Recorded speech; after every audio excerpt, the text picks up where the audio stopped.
Art photography movement was from 1850 to 1870. Julia Margaret Cameron is one of the greatest figures of Victorian photography. She began taking pictures at the age of 48 when his family bought her a camera.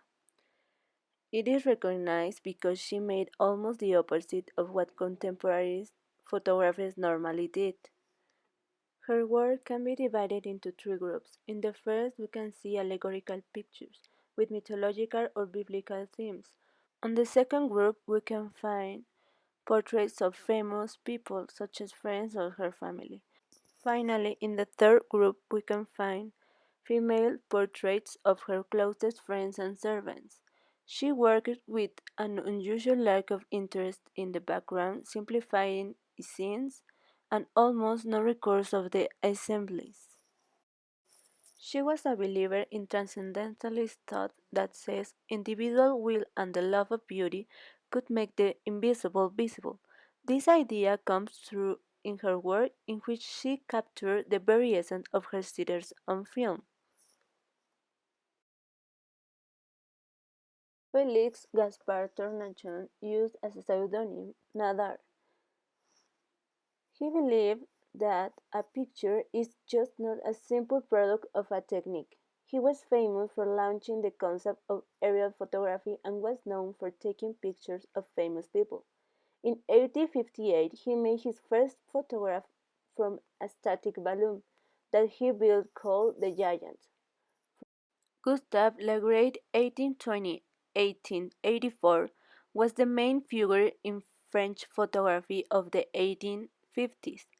In the 1852 edition of his treatise, Le Gray wrote, "It is my deepest wish that photography, instead of falling in the domain of industry or commerce, will be included among the arts. That is its sole true place, and this is the direction that I shall always endeavor to guide it."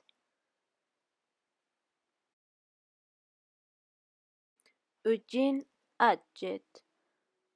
At 40 years old he quit acting, and after a tentative experiment with painting, Adjet became a photographer and began his true life's work. Until his death, 30 years later, he worked quietly at his calling. He was the maker of a great visual catalogue of the fruits of French culture. Other photographies have been concerned with describing specific facts or with exploring their individual sensibilities, such as self-expression. Adjet encompassed and transcended both approaches when he set himself the task of understanding and interpreting in visual terms a complex, ancient, and living tradition.